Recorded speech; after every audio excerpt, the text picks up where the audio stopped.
हरि ओम तत्सत। ऋग्वेद में श्री रामदूत हनुमान जी, वेद दर्शनाचार्य महामंडलेश्वर स्वामी श्री गंगेश्वरानंद जी महाराज उदासीन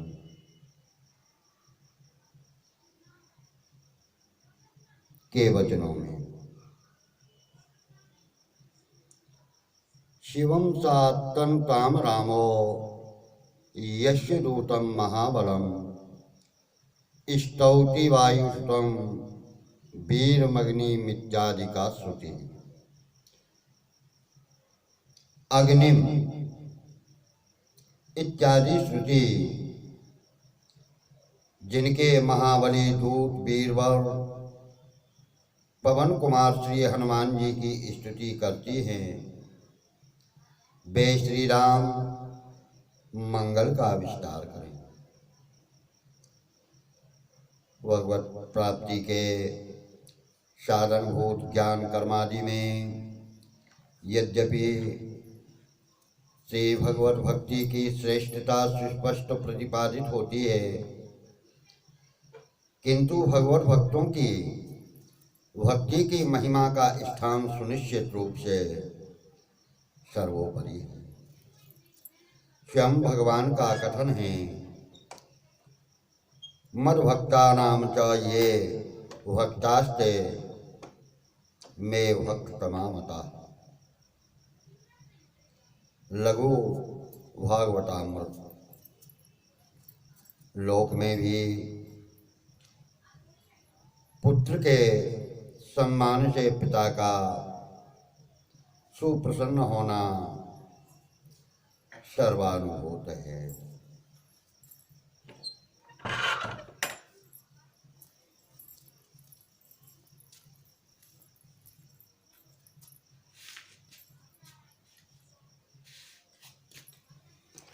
श्री हनुमान जी की विशेष अनुकंपा से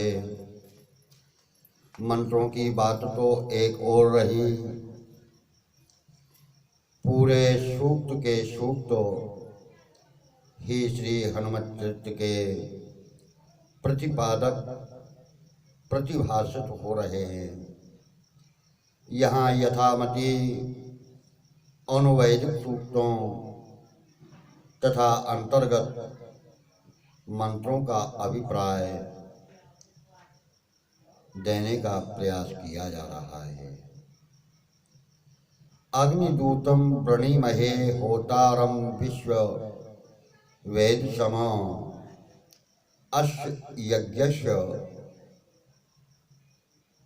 सुक्रतुम। अग्निम अग्रणी, बाणाग्रणी वायुपुत्र को अथवा दैत्य दावदहन दैत्य वन के दाहक अग्नि को, अस्य यज्ञस्य रूपम ध्यान की परिपाक दशा में भक्तों के समक्ष उपस्थित अथवा जन कल्याण के लक्ष्य से धराधाम पर अयोध्या में अवतीर्ण यज्ञो वै विष्णु सतपथ ब्राह्मण में। इस श्रुति के अनुसार यज्ञस्य विष्णु के अर्थात दशरथ नंदन श्री राम के दूत को सुकृतुम शोभन कर्माणम, जिस वीराग्रणी महानुभाव ने प्रभु श्री राम की प्रसन्नता के लिए समुद्रोल्लंघन, सीतान्वेषण, युद्ध भूमि में मूर्छित लक्ष्मण को पुनर्जीवन के लिए संजीवनी औषधि के उद्गम स्थान द्रोणादि के समानयन आदि लोकोत्तर अद्भुत पराक्रम किए। उन श्री हनुमान जी को वृणीमहे हम भक्त लोग उपास्य रूप में स्वीकार करते हैं अथवा उनकी प्रार्थना करते हैं। श्री हनुमान जी के ध्यान के निम्नलिखित सुप्रसिद्ध श्लोक में भी उपर्युक्त मंत्र के ही पदों से सूचित भाव समाया हुआ है।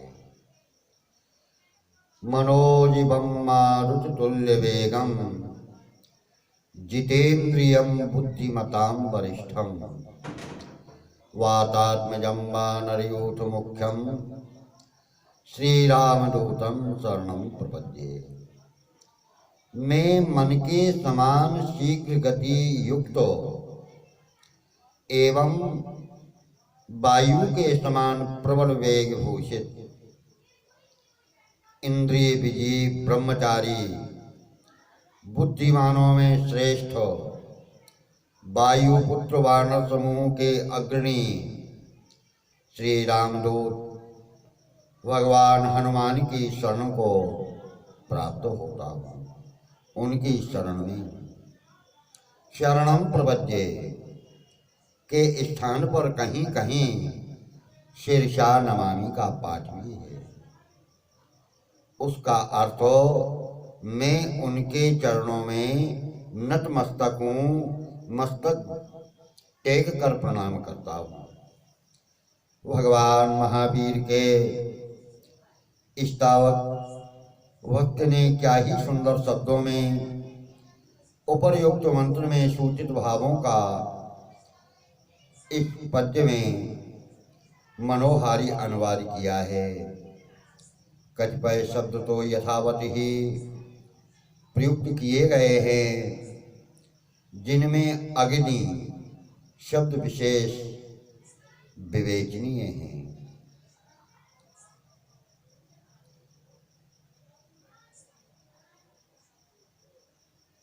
यास्क ने लिखा है, अग्नि कस्मात्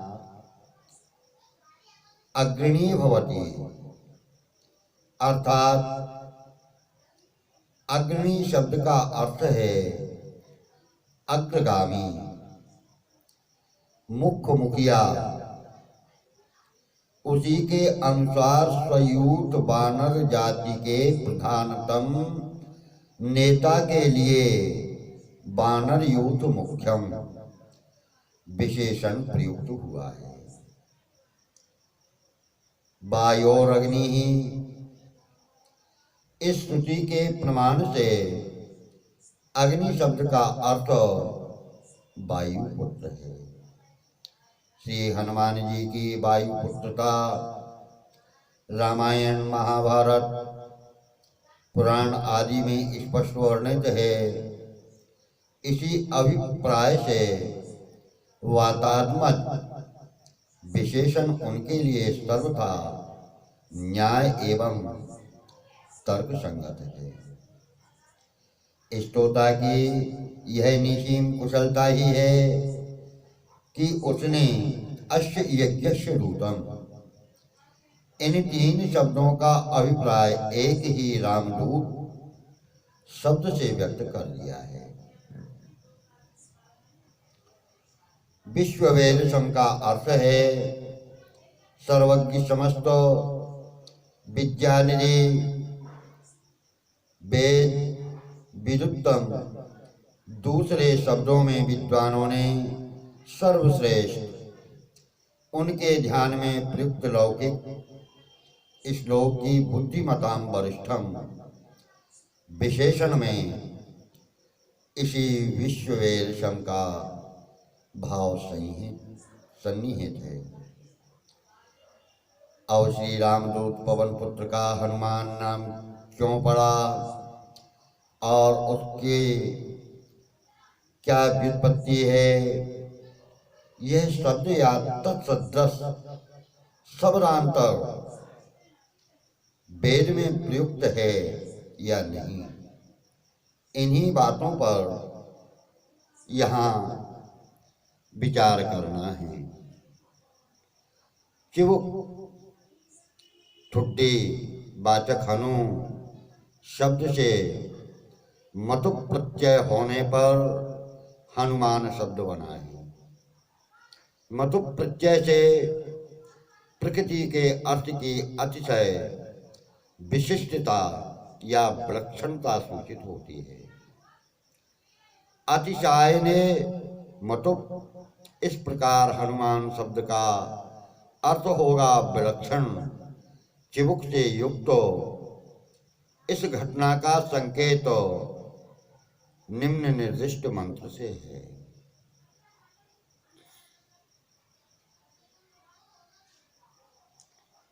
ममच्चन ते मदवन व्यंसो निविविद्यवा अपहन जघाना अधा निवध्य उत्तरो बहुवांछिरो दाशिष्य संपृणग्वधेना। मघवन यानी हे इंद्र, ते आपके सानिध्य में, चन निश्चित, ममत प्रसाद करते हुए, व्यंसा विशाल, स्कंद युक्त आपके ऐरावत को फल मानकर खाने के लिए, पकड़ने की इच्छा से भयंकर विशाल शरीरधारी कपिपति महावीर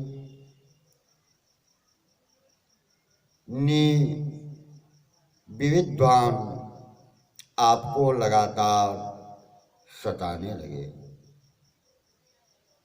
तो निविद्धा यानी सताए हुए, पीड़ित हुए, आपने हनुहनौ विभक्ति वचन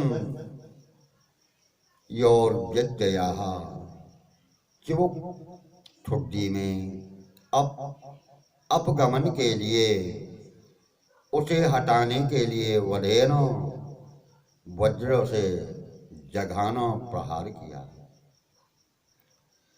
अघा अथ तत्पश्चात दासस्य भविष्य में जो श्री राम के सेवक होने वाले हैं, उन महावीर का शिराह अवयवे वैविनः प्रयोग, सिर के अवयव औष्ठ के नीचे चिबुक के वाम प्रदेश संपिनक अच्छी तरह से तोड़ डाला। अर्थात आपके वज्र प्रहार के प्रभाव से उनका हनु प्रदेश भग्न हो गया। अतएव वज्र भग्न हनु प्रदेश से युक्त होने के कारण उनकी संज्ञा हनुमान हो गई। क्रोधो विदेवस्य वरेण तुल्य। इस युक्ति के अनुसार वह वज्र प्रहार लाभकारी ही प्रमाणित हुआ, क्योंकि मृताय पुत्र को गोद में लेकर गुफा में स्थित शोकग्रस्त वायुदेव ने जब कोपवश अपना संचार रोक दिया, तो पीड़ित प्रजा की प्रार्थना से देवगण सहित ब्रह्मा वहां आकर मृत अंजनानंदन पवन पुत्र को जीवित ही नहीं अपितु अति दुर्लभ विविध वरदानों द्वारा अति बलवान भी बना दिया। इसी अभिप्राय से भगवान वेद कह रहे हैं कि वे व्यंसाः हनुमान उत्तरो बहुवान, पहले से भी अधिक बलवान हो गए। वैदिक प्रथा है कि जहाँ तक संभव हो किसी वस्तु का निर्देश प्रत्यक्ष शब्द द्वारा न किया जाए, अपितु उसकी सूचना के लिए परोक्ष शब्द ही प्रयुक्त हों। ऐसा ऐतरेयोपनिषद में है, परोक्षो प्रिया इविहि देवा। इस वचन के अनुसार देवों को परोक्ष शब्द द्वारा वस्तु का निर्देश अत्यंत प्रिय है। अतएव भगवान वेद में श्री हनुमान जी हनुमान शब्द द्वारा निर्दिष्ट हुए हैं। निम्न निर्दिष्ट मंत्र के अवलोकन से ही यह विशेष और भी स्पष्ट हो जाएगा। अनुस्वरामक्षरन्नापो अश्यावर्धत मध्य आनाभ्यानां सदृचीनेन मनसा तमिन्द्र ओजिष्ठेन हनुमना हन्नविद्योनो। भोक्ता जीव के भोग अन्न व्रीहियवादी निष्पत्ति के निमित्त मेघों द्वारा जल की वृष्टि होती है। मेघों में जल कहाँ से आया, इस शंका का समाधान वेदों में दो समुद्र मानकर किया है। ऋग्वेद के दो मंत्रों में उत्तर एवं अधर दो समूह माने गए हैं। उत्तर उत्कृष्ट दिव्य उपरिष्ठित एवं अधर निकृष्ट अधोवर्ती पार्थिव समुद्र। ये दोनों समुद्र परस्पर एक दूसरे की वृद्धि में सहकारी हैं। मेघ के उदर में स्थित जलराशि रूप समुद्र को अंतरिक्ष या अंतरिक्ष स्थित समुद्र की संज्ञा दी गई है। उसमें वृष्टि धारा के द्वारा गिराया हुआ जल निर्जरों महानदियों का निर्माण करता है। वे निर्जर महानदियों में मिलते हैं। महानदियां अंततः समुद्र में मिलकर पार्थिव जलराशि को बढ़ाती हैं। सूर्य की किरणें पार्थिव समुद्र की जलराशि को आकृष्ट कर दिव्य समुद्र की जलराशि की वृद्धि का कारण बनती है। अतः मानना होगा कि पार्थिव समुद्र की तरह दिव्य समुद्र में भी अगाध जल वर्तमान है। वह इतना अधिक गंभीर है कि उसे नौकाओं की सहायता से ही पार किया जा सकता है।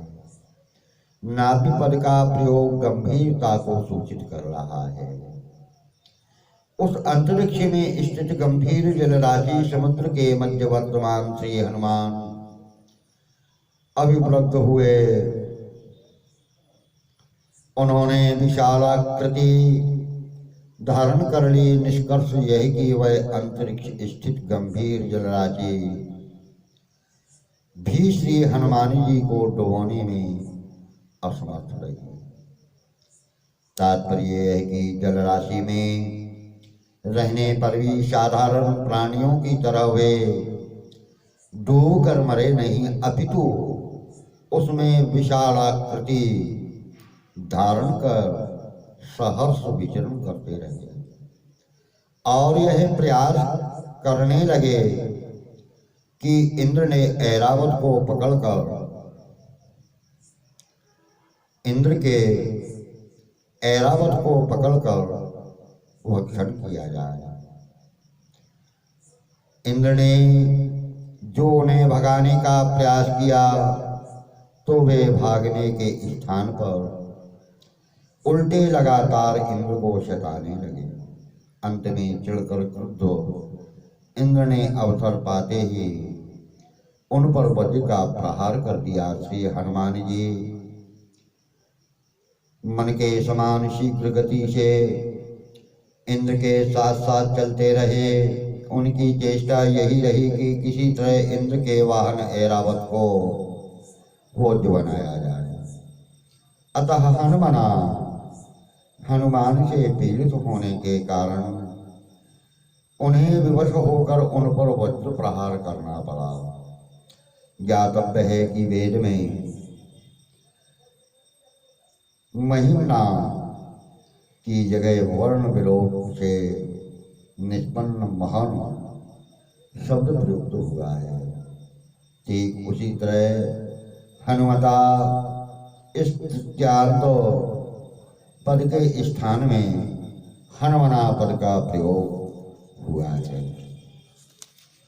कारण उकार का लोप और टकार के स्थान पर नकार का आदेश मानकर हनुमना रूप सहज निष्पन्न होता है। अतः प्रमाणित हुआ कि दूतादि विशेषणों द्वारा ही नहीं अपितु उनके वाचक हनुमत शब्द द्वारा भी वेद में उनका निर्देश उपलब्ध है।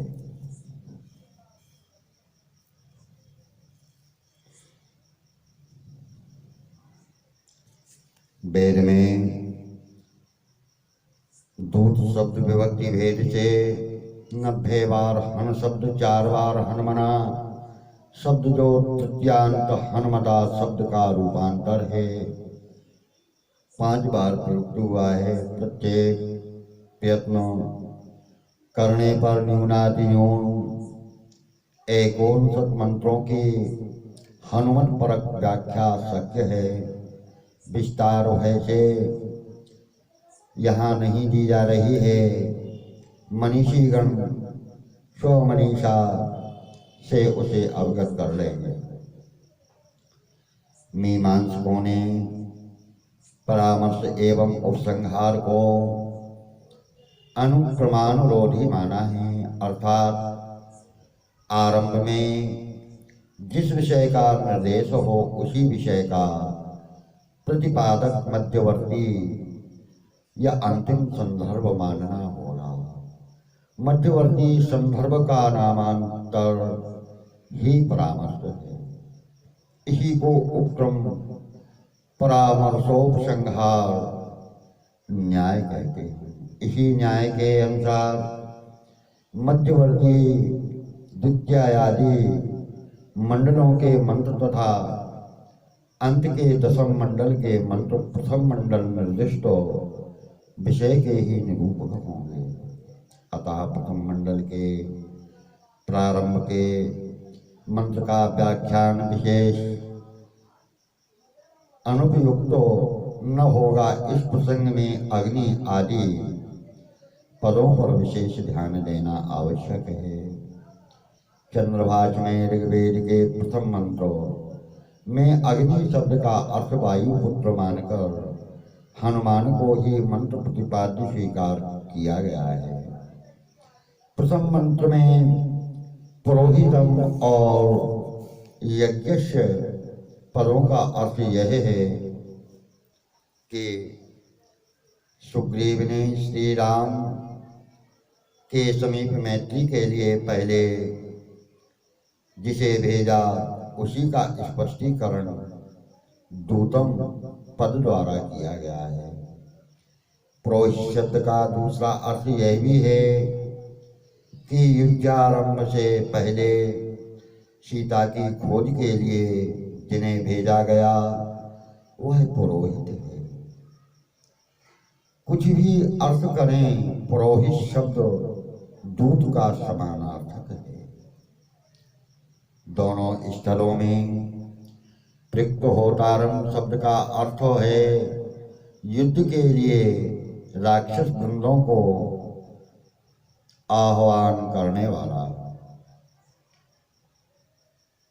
ऋत्विजम ऋत्वा एजम का अर्थ है समुद्र पार करके दैत्यों को कपाने वाला, अर्थात जिसे देखकर दैत्यों का हृदय दहल गया, जिससे दैत्य वर्ग भयभीत हो गया। मंत्रस्थ रत्न धात्म पर विशेष महत्व का है। इसकी व्याख्या है, सीता जी के लिए पहचानने के लक्ष्य से श्री राम द्वारा दी गई राम नामांकित अंगूठी को धारण करने वाला अथवा सीता जी के द्वारा अभिज्ञान के रूप में दी गई चूड़ामणि का धारक तमप प्रत्यय अतिशयता का सूचक है। इस प्रकार राम नामांकित अंगुलीय के धारक राम ही रत्न था। चूड़ामणि रत्न की धारिका सीता भी रत्नधाए। इन दोनों के एक एक रत्न को धारण किया और तृतीय हनुमान ने अभिज्ञान रूप में अंगूठी और चूड़ामणि दोनों को धारण किया। अतः वे ऐकैक रत्न धारक सीता और श्री राम की तुलना में रत्नधातम हुए। रत्नधातम शब्द वाला रामदूत हनुमान में ही अग्नि शब्द का तात्पर्य का ग्राहक है। सशंख चक्रो हरि, इस वाक्य में जैसे शंख चक्र का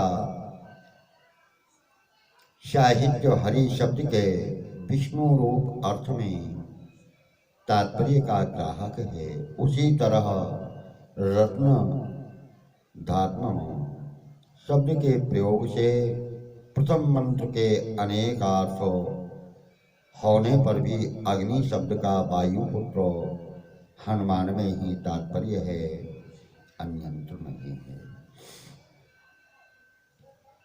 अग्निमीले पुरोहितम यज्ञस्य देवं मृत्युजम होतारम रत्नधात्म। मंत्र का अर्थ यह निष्पन्न हुआ, यज्ञस्य संगमन। मैत्री के निमित्त प्रथम सुग्रीव द्वारा श्री राम के समीप प्रेषित देवम बिजगीषु ऋत्विजम, समुद्र के पार करके रक्षोवृंद के हृदय को भयभीत करने वाले होतारम, युद्ध के लिए अशोक वाटिका में मंत्री के पुत्र रावण के पुत्र अक्षय कुमार को ललकारने पर उपस्थित उन सबके संहारक रत्नधात्म श्री राम प्रदत्त अंगुली अर्थात रत्न जटित अंगूठी के धारक तथा सीता प्रदत्त चूड़ामणि के ग्राहक पुरोहितम दूत अग्निम वायुपुत्र हनुमान में ईप्ते स्तुति पूर्वक वर्णना करता हूँ। ऋग्वेद का विशेषण। ऋग्वेद का विशेष परिशीलन करने पर भी पता चला कि वेद में प्रयुक्त अपाम नपात शब्द का साधारण प्रतिपाद्य देव हनुमान ही है। वे स्वतंत्र एवं अल्पस्तुत देव हैं। इनके दो सूक्त हैं। इन सूक्तों में अपाम नपात शब्द बहुशा प्रयुक्त है। अपाम नपात शब्द का अर्थ आकाश का नापता पौत्र, अपशब्द अंतरिक्ष आकाश का वाचक। निघंटु में आपा शब्द अंतरिक्ष नामों में पठित है। अंतरिक्ष आकाश आपाह। षष्ठी प्रकरण की दृष्टि से भी आकाशाद वायु, श्रुति के अनुसार आकाशात्मज वायु के तने हनुमान ही है। वेद ने इसी गूढ़ अभिप्राय के लिए अपाम नपात शब्द का प्रयोग किया है। अपाम नपात शब्द की स्पष्ट व्याख्या भी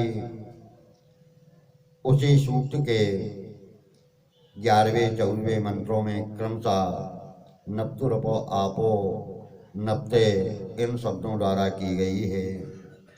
10वें 30वें सूक्त में तीसरे चौथे मंत्र में प्रयुक्त शब्द का स्पष्टीकरण 10वें 30वें के 14वें मंत्र में अपाम नपत्र शब्द से किया गया है। निम्न निर्दिष्ट मंत्र से इस पर विशेष प्रकाश डाला जाता है। हिरण्य रूपः स हिरण्य संद गपाम नपात सेदो हिरण्यवर्ण हिरण्यात् परे योनिर्निषद्या हिरण्यदा ददत् जन्म नमस्मि। सायणाचार्य के रूप शब्द का अर्थ शरीर, संरक का अर्थ इंद्रिय तथा वर्ण का अर्थ कांति किया है।